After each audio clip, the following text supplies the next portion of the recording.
जी, तो दोस्तों आज हम एक टॉपिक पढ़ने जा रहे हैं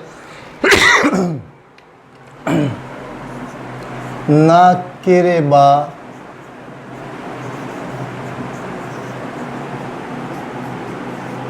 नारा नाई या नारी मा सेन।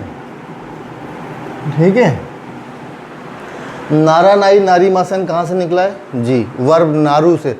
नारू मतलब टू बिकम, रू पे ख़त्म होने वाला वर्ब है, स्वारू पैटर्न पे, तो इसकी मस फॉर्म बन जाएगी नारी मस, और इसकी सेकंड लाइन बनेगी नारा नाई या नारी मा सेन। रेगुलर फॉर्म में नारा नाई, मस फॉर्म में नारी मा सेन। तो इसके साथ अब जब हम ना केरे बा लगा देते हैं तो इसका मतलब है ऐसा नहीं करोगे तो नहीं चलेगा। नारा नाई नहीं होगा, नारी मा सेन का भी वही मतलब है। ना केरे बा अगर नहीं किया तो नहीं चलेगा, यानी मस्ट डू। ठीक है, मस्ट, जो भी काम आपने करना है उसमें लिखना है कि ये मस्ट करना ही करना है। ठीक है, इसकी मिसालें बनाते हैं हम। मिसाल के तौर पे, अच्छा, इसका बनाने का तरीका बहुत आसान है। वर्ब की सेकंड लाइन में जाते हैं। वर्ब की सेकंड लाइन क्या है? मिसाल के तौर पे ऊ पे ख़त्म होने वाले वर्ब हैं, तो काऊ से हो जाएगा कावा नाई। ठीक है, काकू से हो जाएगा काका नाई, हानासु से हो जाएगा हानासा नाई, ताबेरू से हो जाएगा ताबे नाई, स्वारू से हो जाएगा स्वारा नाई, और कात्सु यानी जीतना से हो जाएगा काता नाई। ठीक है, तो वर्ब की हम सेकंड लाइन लेते हैं। मिसाल के तौर पे ख़रीदना ज़रूरी है, तो क्या हो जाएगा? काऊ से बनेगा कावा नाई। ठीक है, कावा नाई, नहीं ख़रीदूँगा। ठीक है, अब हमने बनाना ये है कि नहीं ख़रीदूँगा तो नहीं चलेगा, या नहीं ख़रीदोगे तो नहीं चलेगा, यानी ख़रीदना ज़रूरी है, मस्ट है।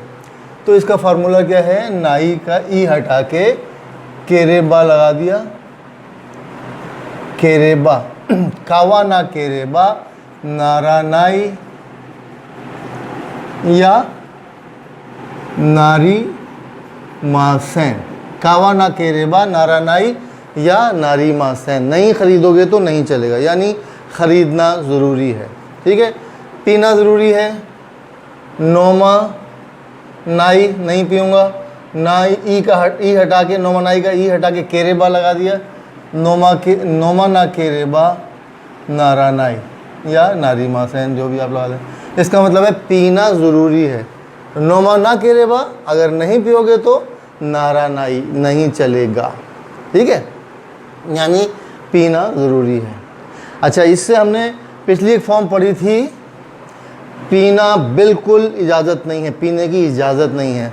उसका तरीका क्या था? सिर्फ मैं आप लोगों को याद दहाने के लिए बता रहा हूँ। नॉन दे, वर्ब की ते फॉर्म के साथ वा लगा दिया, नॉन दे वा इके नाई, या इसके साथ भी लगता है नॉन दे वा नारा नाई। पियोगे तो नहीं चलेगा। ठीक है, पियोगे तो नहीं चलेगा, यानी पीना बिल्कुल मना है। यहाँ पे क्या कहा जा रहा है? पीना मना है। और यहाँ पे क्या कहा जा रहा है कि पीना ज़रूरी है, नहीं पियोगे तो नहीं चलेगा। तो नारा नाई और नारी मा सेन जो है बहुत आसान सा टॉपिक है। जब तक आपको नहीं पता तो बहुत मुश्किल है, पता चल गया तो कुछ भी मुश्किल नहीं है। इसकी प्रैक्टिस किए जाएँ। फॉर्मूला वही है कि वर्ब्स की जो हमने टेंसेस किए हैं उसकी अब हम 22 लाइनें कर चुके हैं।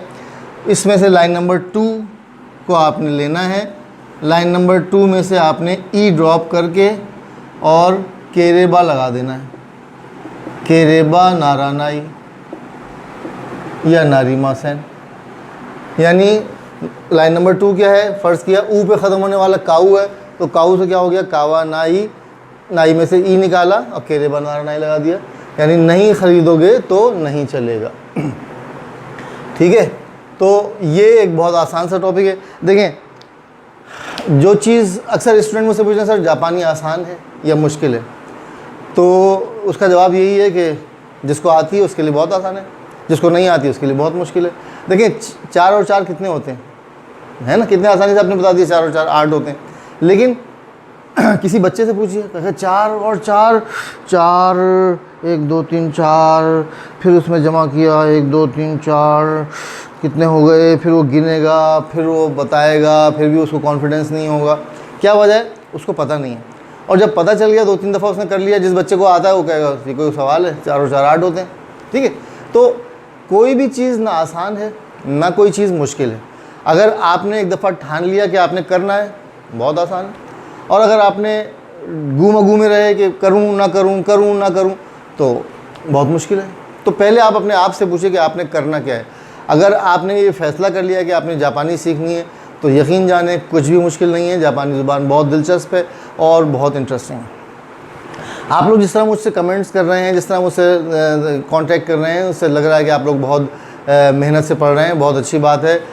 ये एक बहुत ज़बरदस्त स्किल है, इसको हासिल कीजिए और इसी तरह मुझसे कांटेक्ट करते रहिए।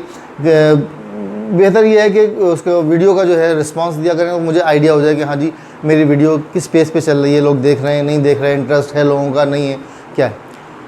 अच्छा, एक सवाल अक्सर स्टूडेंट मुझसे पूछते हैं, बल्कि एक साहब ने मुझे वीडियो का लिंक भेजा कि यार ये साहब जो हैं वो यूट्यूब पे जो है लेक्चर डाल रहे हैं और ये तो ना हिरागाना लिख रहे हैं ना कोई कताकाना लिख रहे हैं, और आप कहते हैं कि जापानी ज़ुबान सीखने के लिए हिरागाना बहुत ज़रूरी है। देखिए बात यह है कि यूट्यूब तो एक ऐसा मीडिया है कि जिस पे कोई किसी को नहीं रोक सकता। आप भी कुछ बना के डाल दें, एक लेक्चर आप बनाएं, आप डाल दें, आपसे कोई पूछेगा कि जनाब आपकी क्वालिफ़िकेशन क्या है, बस ठीक है आपने डाल दिया। अब व्यूवर्स का डिस्क्रिप्शन है कि व्यूवर्स जो हैं इसको पसंद करते हैं या नहीं। अब देखने वाले को ये थोड़ा सा आइडिया होना चाहिए कि ये जो वीडियो है या ये जो लेक्चर है या ये लेसन जो है मैं देख रहा हूँ, ये वाकई स्टैंडर्ड है या इसका स्टैंडर्ड क्या है। तो ठीक है, अगर आपको नहीं पसंद आ रहा, आपकी समझ नहीं आ रहा, आप छोड़ दें, आप दूसरी वीडियो देख लें। लेकिन यहाँ पे मैं एक बात बताना चाह रहा हूँ कि ना सिर्फ यूट्यूब तो खैर एक फ्री वो है ना, मीडिया है, कोई भी इस्तेमाल कर सकता है। लेकिन मैं यहाँ एक बात करना चाहता हूँ कि यहाँ पर इंस्टीट्यूट्स में जो है पाकिस्तान में ऐसे लोग पढ़ा रहे हैं जिनको खुद कुछ नहीं आता है। वो कुछ अरसा जो है वो जापान में गुजार के 8-10 साल मजदूरी करके जापान से वापस आ गए और जनाब वो यहाँ पे लेक्चरर बन गए। तो मैं ये कहता हूँ कि यार अगर कोई मिसाल के तौर पे यहाँ बांग्लादेश से, अफ़गानिस्तान से या इंग्लैंड से गोरे भी आते हैं, तो वो अगर यहाँ पर अपने इलाक़ों में रह के चले जाएंगे, ये जापानी इवन यहाँ पे रहते हैं कितने 4-4 साल से, जापान कौंसल जनरल जो हैं वो कई साल से रह रहे हैं यहाँ पे, तो क्या वो वापस जाके जापान उर्दू ज़ुबान के प्रोफेसर लग जाएंगे, लेक्चरर लग जाएंगे? ऐसा नहीं है। कोई भी ज़ुबान सीखने के लिए आपको उसकी पूरी ग्रामर आना चाहिए। अगर कोई अफ़गानी जो है अलासिफ स्क्वायर पे यानी पठानों के इलाके में एक 10-12 साल गुजार के चला जाए, तो क्या काबुल में जाके वो उर्दू यूनिवर्सिटी का प्रोफेसर लग जाएगा? या एक बंगाली जो है वो अपना बंगाली पाड़े में यहाँ पे किसी बंगाली इलाके में रह के 10-12 साल चले जाए और वापस जाके क्या वो ढाका यूनिवर्सिटी में उर्दू का लेक्चरर लग जाएगा? ऐसा नहीं है। आपको प्रॉपर सीखनी पड़ती है और आपको कुछ एग्ज़ाम होते हैं जो आपको चेक करते हैं कि आपकी काबिलियत क्या है, आपको वो क्वालिफाई करना पड़ता हो। जापानी ज़ुबान में JLPT एक लैंग्वेज का प्रोफिशिएंसी का टेस्ट है, जैपनीज़ लैंग्वेज प्रोफिशिएंसी टेस्ट। इसके 5 लेवल हैं। N5 सबसे बेसिक है, फिर N4, फिर N3, फिर N2, सबसे टॉप पे N1 है। यहाँ बताता चलूँ मैंने N1 1992 में किया था। बहरहाल तो N5 अगर आप पढ़ रहे हैं तो आपको जो पढ़ाने वाला है उसकी काबिलियत N3 तो कम से कम होनी चाहिए ना। अब ऐसे भी हैं जिन्होंने खुद N5 पास नहीं किया, वो बड़े धड़ल्ले से जो है वो इंस्टीट्यूट में जापानी पढ़ा रहे हैं। अच्छा, स्टूडेंट जब आता है हमारे यहाँ जो है बड़ी अच्छी बात यह है कि उस्ताद की, टीचर की बहुत रिस्पेक्ट है। आदमी टीचर से सवाल नहीं करता, दो जानू होकर हाथ बांध के उसके आगे खड़ा हो जाता है कि जो भी टीचर कह रहा है वो सही होगा। लेकिन क्या टीचर वाकई काबिल है कि आपको पढ़ा सके? तो सबसे पहले इसमें कोई बदतमीज़ी नहीं है, कोई आप उसकी टीचर की इंसल्ट नहीं कर रहे हैं। आप उससे पूछें सर आप जो पढ़ा रहे हैं जैपनीज़ लैंग्वेज, आपकी ख़ुद की काबिलियत क्या है? अगर तो उसने N3 का एग्ज़ाम पास किया हुआ है तो वो ये क्वालिफ़िकेशन रखता है कि आपको N5 पढ़ा सके, क्योंकि उसके पास जब तक N3 नहीं करेगा उसको N5 के कॉन्सेप्ट ही क्लियर नहीं होंगे। वो थोड़ा अर्सा कुछ जापान में मजदूरी करके आ गया, वो आपको आके जनाब बता रहा है कि मैं तो जापान में रहा हूँ, आप इंप्रेस हो गए कि अच्छा ये तो जापान में रहा यार, इसको तो आती। ऐसी बात नहीं है। जापान में मेरे दोस्त 30-30 साल 35-35 साल से रह रहे हैं, उनको सिर्फ टूटी फूटी, जैसे यहाँ पर कराची में पठान जो है टूटी फूटी उर्दू बोल लेता है, हम जाती है फिर हम कल आती है, ठीक है, तो उसको अब वो वहाँ जाके पेशावर में या काबुल यूनिवर्सिटी में जाके वो उर्दू का लेक्चरर नहीं लग जाएगा, क्योंकि उसमें बेसिक ग्रामर उसको पता ही नहीं है, बस वो रह रहा है, रहते रहते सीख लिया। तो ऐसे बहुत से लोग हैं 40-40 साल हो गए, उनके बच्चे जो हैं वो बेहतरीन जैपनीज़ जो है वो जानते हैं। जैपनीज़ तो खैर उनकी अब घर की बचपन से सीख रहे हैं, तो उनकी जापानी उनकी मादरी ज़ुबान हो गई। लेकिन जो लोग यहाँ से गए थे पाकिस्तान से, अब उनको 35-35 40-40 साल हो गए हैं, लेकिन उनको जापानी नहीं आती, प्रॉपर जैपनीज़ नहीं आती। तो आप किसी से हरगिज़ ये मुतासिर ना हो कि जनाब ये 10 साल जापान में रहा है तो उसको जापानी बहुत अच्छी आती होगी। आप उससे सबसे पूछें सर आपकी क्वालिफ़िकेशन क्या है। अगर उसने N3 नहीं किया हुआ तो वो आपको N5 का कोर्स पढ़ाने की काबिलियत नहीं रखता है।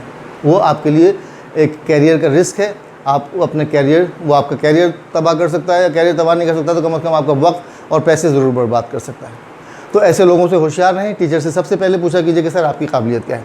या तो उसने N3 किया हुआ हो, या जापान में प्रॉपर किसी कॉलेज से 2-3 साल पढ़ा हो, या किसी यूनिवर्सिटी से 2-3 साल पढ़ा हो, तो तब वो इस काबिल है कि वो आपको N5 का कोर्स करा सके। बहरहाल मेहनत कीजिए और दिल लगा के पढ़िए। उसमें होता ये है कि अगर आपको कोई गाइड करने के बजाय मिस गाइड करना शुरू कर देता है तो आपका वक्त और पैसा ज़ाया होता है, और असल में जो आपने ट्रैक पे चढ़ना होता है वो आप उस ट्रैक से डिरेल हो जाते हैं और आप मायूस हो जाते हैं, कहते हैं छोड़ो यार मैंने जापानी पढ़नी नहीं है।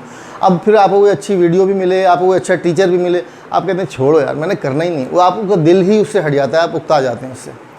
तो उकताने की ज़रूरत नहीं है। जापानी बहुत अच्छी ज़ुबान है, एक ज़बरदस्त कैरियर है। मेहनत कीजिए और मुझे दुआओं में याद रखिए। वीडियो पसंद आए तो लाइक कीजिए, शेयर कीजिए, सब्सक्राइब कीजिए और बेल आइकॉन पर क्लिक कर दीजिए।